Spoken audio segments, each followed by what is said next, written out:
everyone, and welcome to this St George's Day Scout Zone celebration and renewal of our scouting promises. As most of you will know, we've celebrated this occasion in various ways over the years, but I think this is the first time in the district we've done it by video. Among other things, we have contributions from a few of our young people, including members of our Chelmsford gang show, and a message from our Chief Scout, Bear Grylls. This part of the event has been pre-recorded, but later we'll be going live to Rifham's campsite to join the District Commissioners and just a few others for a live renewal of promises ceremony.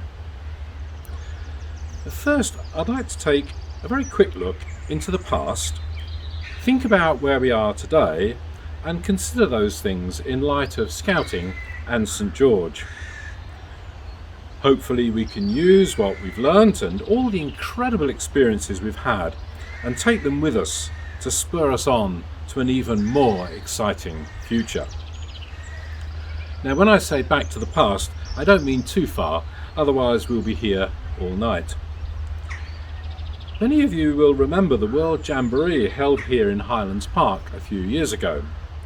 We're going to hear now from Richard Oscroft, our District President, who's going to tell us about one of the many legacies left from that event, and one very close to his heart. And then a reminder of one of the traditions from services at Chelmsford Cathedral.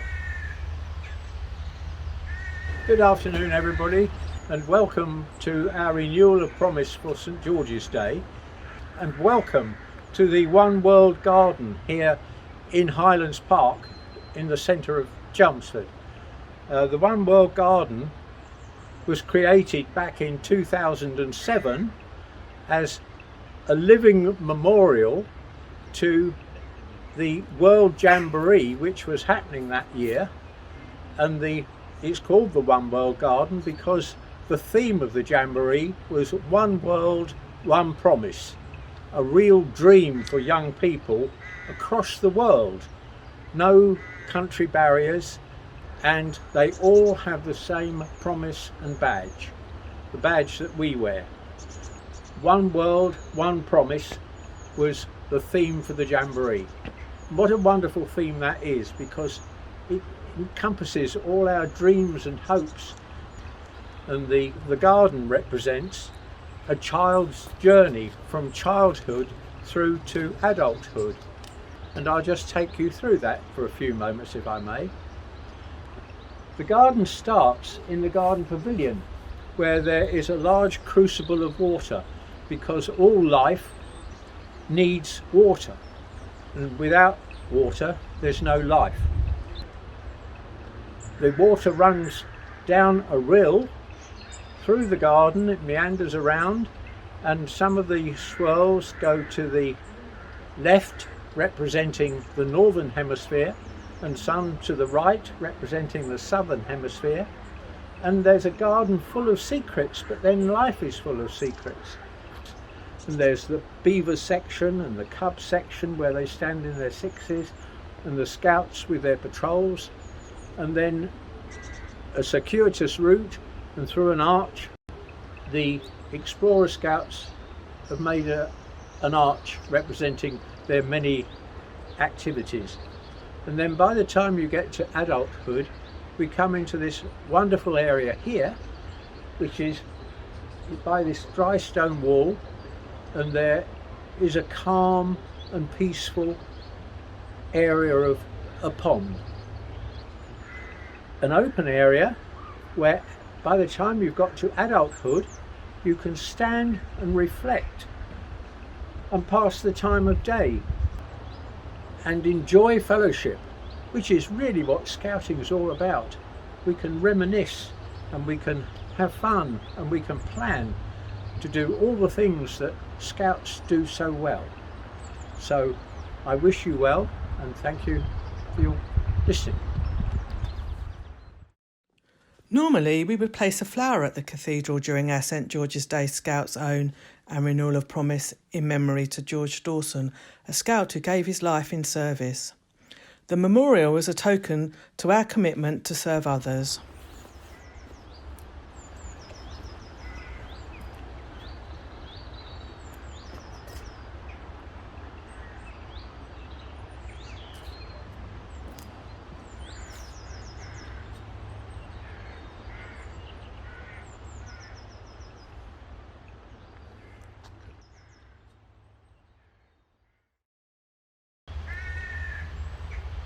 Thank you, Richard, Suzanne and Leanne, for those reminders.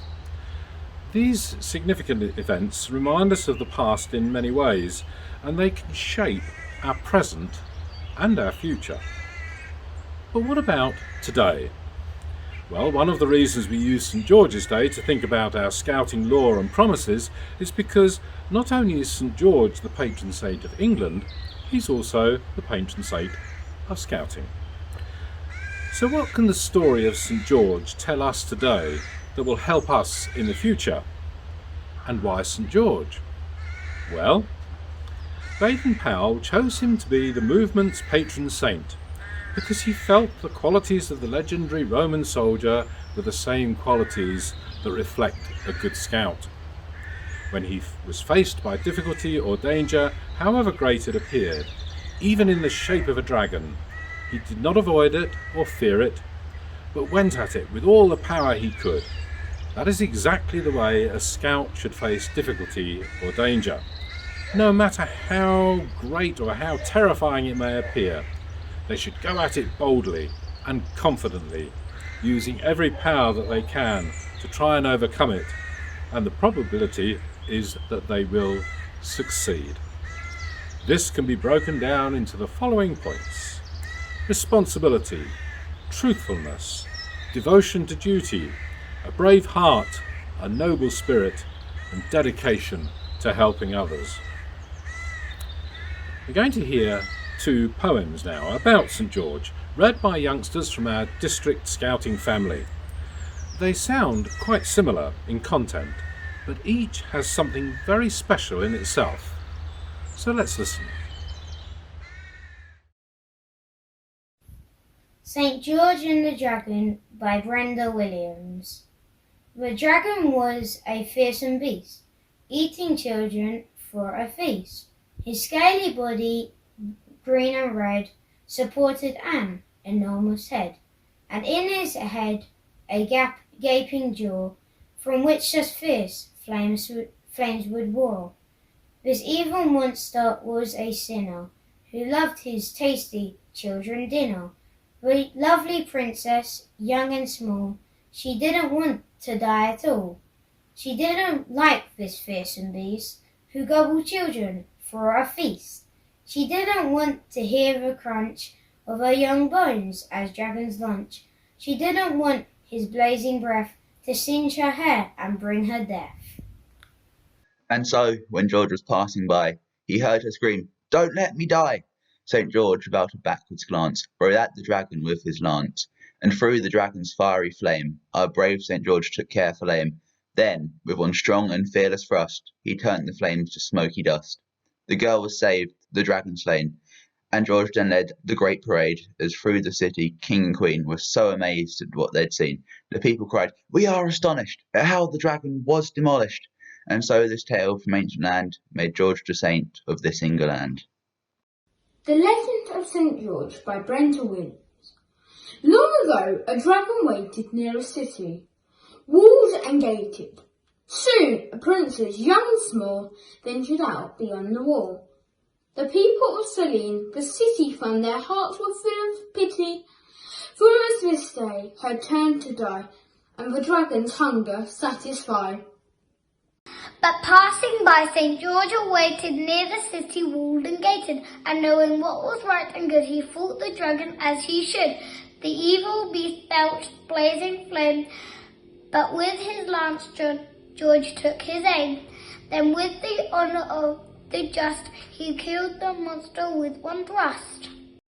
How the joyful people waited in the city, walked and gated, to thank this knight for the great deed by listening as taught to his creed. And from that day the legend grew of St George, so loyal and true, converted pagans in land and became 5% of his England.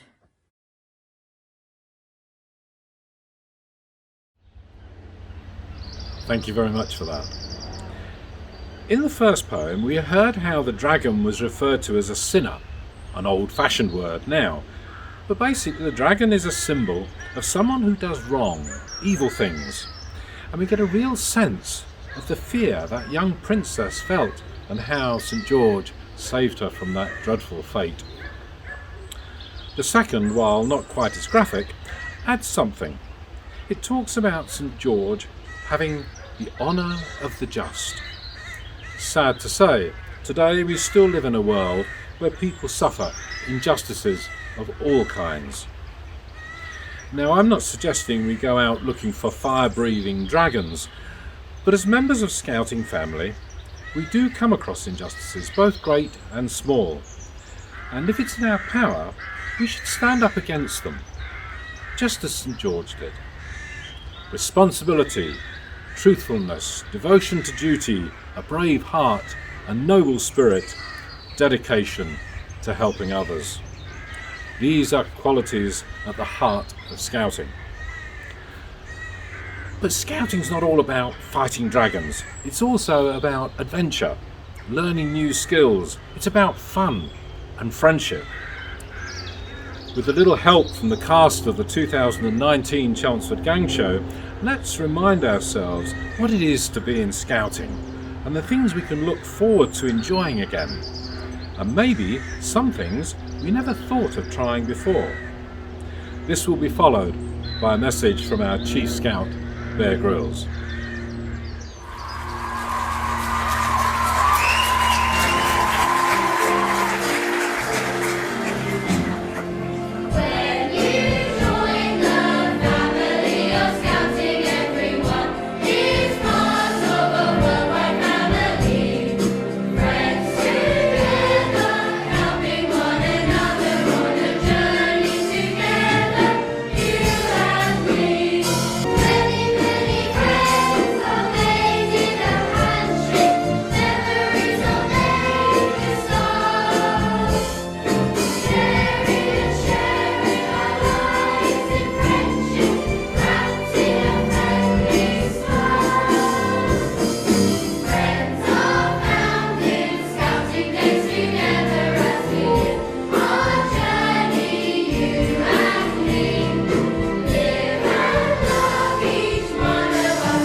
What's helped me most in my life?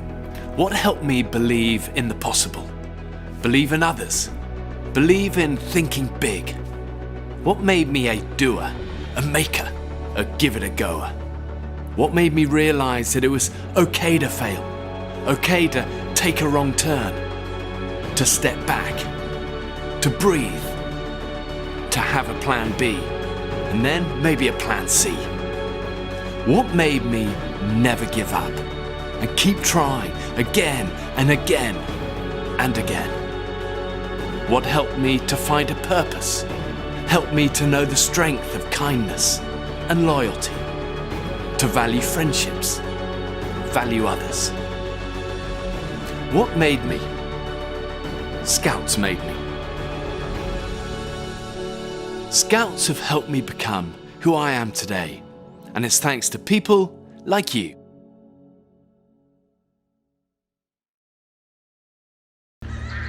Well, there we go.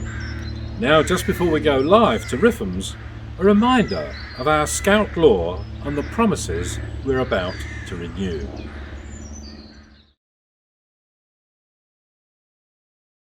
The beaver motto is be prepared, and my colony motto is fun and friends. Cub Scouts always do their best, think of others before themselves, and do a good turn every day. On my honour, I promise to do my best, to do my duty to God and to the Queen, to help other people and to keep the Scout law. This is the Scout law. A Scout is to be trusted. A Scout is loyal. A Scout is friendly and considerate. A Scout belongs to the worldwide family of Scouts. A Scout has courage in all difficulties. A Scout makes good use of time and is careful of possessions and property. A Scout has self-respect and respect for others.